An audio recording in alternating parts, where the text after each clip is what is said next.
നമസ്കാരം. ഇറാനോട് ഏറ്റുമുട്ടിയ അമേരിക്ക തളർന്നുകൊണ്ടിരിക്കുന്നു എന്നൊക്കെയാണ് മാധ്യമ ഭാഷ. അങ്ങനെ പറഞ്ഞാൽ പോരാ എന്നാണ് ഒരു അമേരിക്കൻ സെനറ്റർ പറയുന്നത്. ക്രിസ് മർഫി എന്നാണ് അദ്ദേഹത്തിന്റെ പേര്. അദ്ദേഹം പറയുന്നത് അമേരിക്ക പൂർണ്ണമായും തകർന്നിരിക്കുന്നു എന്നാണ്. ഈ യുദ്ധം ഇനിയും മുന്നോട്ട് കൊണ്ടുപോയാൽ അമേരിക്ക തകർന്ന് തരിപ്പണമാകും, കുത്തുവാളയെടുക്കും. അതേസമയം ഇറാൻ കൂടുതൽ മെച്ചപ്പെട്ട ഒരവസ്ഥയിലേക്ക് പോകും. സൈനികമായും സാമ്പത്തികമായും ഒക്കെ അവർ നല്ല നിലയിലെത്തും. അമേരിക്കയെ എവിടെയും എടുക്കാത്ത ഒരു രാജ്യമാക്കി മാറ്റും. അതാണ് ഇപ്പോഴത്തെ അവസ്ഥ എന്നാണ് അമേരിക്കൻ സെനറ്റർ അഭിപ്രായപ്പെടുന്നത്. അന്താരാഷ്ട്ര മാധ്യമങ്ങളിലൊക്കെ വരുന്ന വാർത്ത അമേരിക്കക്ക് തളർച്ചയുണ്ട്, പ്രതിരോധ മിസൈലുകൾ തീർന്നു, ഇനി യുദ്ധം മുന്നോട്ട് കൊണ്ടുപോകാൻ കഴിയുന്നില്ല എന്നൊക്കെയാണ്. പക്ഷേ അമേരിക്കയുടെ അടിത്തറ തന്നെ ഇളകിക്കൊണ്ടിരിക്കുന്നു എന്നാണ് ഈ അമേരിക്കൻ സെനറ്റർ ഇപ്പോൾ അഭിപ്രായപ്പെട്ടിരിക്കുന്നത്. എന്താണ് അദ്ദേഹം അങ്ങനെ പറഞ്ഞത് എന്ന് ചോദിച്ചാൽ, ഇപ്പോൾ ഹോർമൂസ് എങ്ങനെയെങ്കിലും ഒന്ന് തുറന്നാൽ മതി, യുദ്ധം അവസാനിപ്പിക്കാം എന്നുള്ളതാണ് ട്രംപിന്റെ നിലപാട്.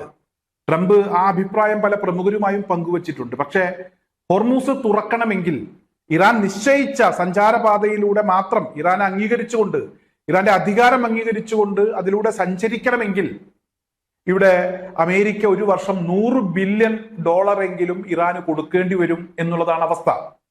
ഇറാൻ അത് ആവശ്യപ്പെട്ടു കഴിഞ്ഞു എന്നാണ് ഇപ്പോൾ പുറത്തു വരുന്ന വിവരം. എന്തായാലും അങ്ങനെ അമേരിക്ക കൊടുത്താൽ കൊടുത്തു അമേരിക്ക തുലയും. യുദ്ധം അവസാനിച്ചാൽ പോലും അമേരിക്കക്ക് രക്ഷയില്ല. യുദ്ധവുമായി മുന്നോട്ട് പോയാലോ അമേരിക്കയെ സംബന്ധിച്ചിടത്തോളം ചൈനയും റഷ്യയും ഒക്കെ നോക്കിയിരിക്കുകയാണ്. അവരെങ്ങനെയെങ്കിലും അടിച്ചു തകർക്കുന്നതിന് വേണ്ടിയുള്ള നീക്കങ്ങൾ നടത്തിക്കൊണ്ടിരിക്കുന്നു. പ്രത്യേകിച്ച് ഈ പ്രതിരോധ മിസൈലുകളൊക്കെ ഇല്ലാതായ സാഹചര്യത്തിൽ ചൈനയും റഷ്യയും ഒക്കെ കടന്നു കയറാനുള്ള ഒരു സാധ്യതയുണ്ട് എന്നും ഈ അമേരിക്കൻ സെനറ്റർ പറയുന്നുണ്ട്. എന്തായാലും ഇവിടെ യുദ്ധവുമായി മുന്നോട്ട് പോയാലും അമേരിക്ക തകരും. യുദ്ധം അവസാനിപ്പിച്ച് ഇറാനുമായി ഒരു കരാറിലെത്തിയാൽ ആ കരാർ അമേരിക്കയെ സംബന്ധിച്ചിടത്തോളം ഒരു ഗുണവും ചെയ്യില്ല, ദുർബലമായ ഒരു കരാറായിരിക്കും. പ്രതിവർഷം $100 ബില്യൺ ഇറാന് കൊടുക്കേണ്ടി വരും. അപ്പോഴും ഇറാൻ മെച്ചപ്പെട്ടൊരവസ്ഥയിലേക്ക് പോകുമെന്നാണ് ഈ സെനറ്റർ അഭിപ്രായപ്പെടുന്നത്. അത് ഏറെക്കുറെ ശരിയാണ്. ട്രംപിന്റെ ഇപ്പോഴത്തെ ഒരവസ്ഥ വെച്ച് നോക്കിയാൽ എങ്ങനെയെങ്കിലും യുദ്ധം അവസാനിപ്പിക്കണം എന്നൊരു മാനസികാവസ്ഥയിലാണ് ട്രംപ് ഉള്ളത്. മാത്രമല്ല തുടർച്ചയായി ട്രംപിനെതിരെ വരുന്ന വധശ്രമങ്ങൾ അല്ലെങ്കിൽ അത്തരത്തിലുള്ള വാർത്തകൾ ട്രംപിനെ വല്ലാതെ ഭയപ്പെടുത്തുന്നുണ്ട്. ട്രംപ് എവിടേക്ക് പോകാൻ ഇറങ്ങിയാലും അവിടെ ട്രംപിനെ കാത്തൊരാൾ നിൽക്കുന്നുണ്ടാകും. ഇപ്പോഴിതാ പുതിയൊരു വാർത്ത, ട്രംപിന്റെ ന്യൂജേഴ്സിയിലെ ഗോൾഫ് ക്ലബിന്റെ പരിസരത്ത് 3 സിവിലിയൻ വിമാനങ്ങൾ പെട്ടെന്ന് അവരുടെ പാതയിലല്ലാതെ മറ്റൊരു വഴിക്ക് മാറി സഞ്ചരിച്ചു. ഇത് ട്രംപ് സഞ്ചരിക്കുന്ന പാതയാണ് എന്നാണ് പറയുന്നത്. അവസാനം F-16 യുദ്ധവിമാനങ്ങൾ ഈ വിമാനങ്ങളെ തടഞ്ഞു നിർത്തി അവരെ മറ്റൊരു വഴിയിലേക്ക് നയിച്ചു എന്ന വാർത്തയും പുറത്തു വരുന്നുണ്ട്. അതായത് കഴിഞ്ഞ ദിവസവും അത്തരത്തിലൊരു വാർത്ത പുറത്തു വന്നിരുന്നു. ട്രംപ് സഞ്ചരിച്ച ഹെലികോപ്റ്ററിന് തൊട്ടടുത്ത് ഒരു യാത്രാ വിമാനം പ്രത്യക്ഷപ്പെട്ടു. അതുപോലെ കാലിഫോർണിയയിലേക്ക് ട്രംപ് യാത്ര ചെയ്യാൻ ഒരുങ്ങിയ സമയത്ത് അവിടെ ട്രംപിനെ കാത്തൊരു കൊലയാളി നിന്നിരുന്നു. ഇയാളുടെ ലക്ഷ്യം ട്രംപ് തന്നെയായിരുന്നു എന്ന് പിന്നീട് അന്വേഷണത്തിൽ വ്യക്തമായി. അതുപോലെ വാഷിംഗ്ടൺ DC-ക്ക് മുന്നിൽ വെടിവെപ്പുണ്ടാകുന്നു. അങ്ങനെ ഒരുപാട് സംഭവങ്ങൾ ഈ കഴിഞ്ഞ സമയങ്ങളിലൊക്കെ പുറത്തു വന്നിട്ടുണ്ട്. പ്രത്യേകിച്ച് ഇറാന്റെ ഹിറ്റ് ലിസ്റ്റിൽ ട്രംപ് ഇടം നേടിയതിനു ശേഷം ട്രംപിനെതിരെയുള്ള നീക്കങ്ങൾ വലിയ രീതിയിൽ തന്നെ നടക്കുന്നുണ്ട്. ഇത്തരത്തിലുള്ള നീക്കങ്ങളിലൊക്കെ ട്രംപിനെ സംബന്ധിച്ചിടത്തോളം അയാൾ വല്ലാതെ മാനസികമായി അസ്വസ്ഥനാണ്. അതിൻ്റെതായിട്ടുള്ള ചില പ്രശ്നങ്ങളുമുണ്ട്. ഈ സാഹചര്യം ഇറാൻ പരമാവധി മുതലെടുക്കാനും നോക്കുന്നുണ്ട്. അതായത് ട്രംപിന്റെ ഭയം. ഇതൊക്കെയാണ് പുറത്തു വരുന്ന വിവരങ്ങൾ. അമേരിക്കയിൽ നിന്ന് പോലും അമേരിക്ക തകർന്നുകൊണ്ടിരിക്കുന്നു അല്ലെങ്കിൽ പൂർണ്ണമായും തകർന്നു എന്ന രീതിയിലുള്ള അഭിപ്രായങ്ങൾ ഉയർന്നു വരികയാണ്. ഇതിനിടയിലാണ് അമേരിക്കയെ സംബന്ധിച്ചിടത്തോളം അമേരിക്കയുടെ ഏറ്റവും ഉറ്റ ചങ്ങാതിയായിട്ടുള്ള ഇസ്രായേലുമായിട്ടുള്ള അഭിപ്രായ വ്യത്യാസങ്ങൾ ഉണ്ടാകുന്നത്. അതായത് ലെബനോനെതിരെയും ഇറാനെതിരെയും ഒക്കെയുള്ള, ഫലസ്തീനെതിരെയും ഒക്കെയുള്ള യുദ്ധങ്ങൾ അവസാനിപ്പിക്കണം, ഈ 3 മുന്നണിയും അടച്ചുപൂട്ടണം, 3 യുദ്ധങ്ങളും അവസാനിപ്പിക്കണം എന്നുള്ള ഒരു സന്ദേശം ബെഞ്ചമിൻ നെതന്യാഹുവിന് അമേരിക്ക കൊടുത്തു എന്നൊരു വിവരം പുറത്തു വരുന്നുണ്ട്. കാരണം അമേരിക്ക നിർത്തിയാലും ഇസ്രായേൽ തുടർന്നാൽ അതിന്റെ കോട്ടം അമേരിക്കക്ക് തന്നെയാണ്.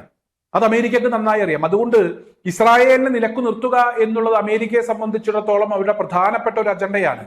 അത് നടക്കുന്നില്ല. ബെഞ്ചമിൻ നെതന്യാഹു സ്വന്തം രാജ്യത്തിന് വേണ്ടി ഏത് അറ്റം വരെയും പോകും, ഗസക്കെതിരെയുള്ള യുദ്ധം അവസാനിപ്പിക്കില്ല എന്ന് പ്രഖ്യാപിച്ചു കഴിഞ്ഞു. എന്തായാലും ഇസ്രായേലിനെ പ്രതിരോധിക്കാൻ പുതിയ മുന്നണിയും ഇപ്പോൾ രൂപപ്പെട്ടിരിക്കുകയാണ്. ഇതും വലിയൊരു പ്രശ്നം തന്നെയാണ്. അമേരിക്കയുടെ പ്രാധാന്യം മിഡിൽ ഈസ്റ്റിൽ ഇല്ലാതാകുന്നു എന്ന വിവരങ്ങൾ കഴിഞ്ഞ ദിവസങ്ങളിലൊക്കെ പുറത്തു വന്നിരുന്നു. അതായത് തുർക്കിയും പാകിസ്ഥാനും അതുപോലെ തന്നെ സൗദി അറേബ്യയും ഒക്കെ ചേർന്ന് ഒരു മക്ക കരാറുണ്ടാക്കി അതുമായി ബന്ധപ്പെട്ടൊരു മുന്നണി രൂപീകരിച്ചു. എന്തായാലും അത് ഇറാനെതിരെയും അതുപോലെ തന്നെ മറ്റ് അറബ് രാജ്യങ്ങൾക്കെതിരെയുമല്ല, അത് പൂർണ്ണമായും ഇസ്രായേലിനെ പ്രതിരോധിക്കുന്നതിന് വേണ്ടിയാണ് എന്ന് പാകിസ്ഥാനും അതുപോലെ തന്നെ തുർക്കിയും ഒക്കെ പ്രഖ്യാപിക്കുകയും ചെയ്തു. ഇവിടെ പ്രധാനപ്പെട്ട മറ്റൊരു വിഷയം, ഈജിപ്ത് കൂടെ ഈ ഒരു മുന്നണിയിലേക്ക് വരുന്നു, ഈ ഒരു എഗ്രിമെന്റിൽ സൈൻ ചെയ്യാൻ പോകുന്നു എന്ന വിവരവും പുറത്തു വരുന്നുണ്ട്. എന്തായാലും അറബ് രാജ്യങ്ങൾ ഇസ്രായേലിനെ പ്രതിരോധിക്കേണ്ടത് അത്യാവശ്യമാണ് എന്നും അമേരിക്കയുടെ പ്രാധാന്യം അവസാനിച്ചു എന്നും മനസ്സിലാക്കി എന്നുള്ളത് വളരെ പ്രധാനപ്പെട്ട ഒരു കാര്യമാണ്.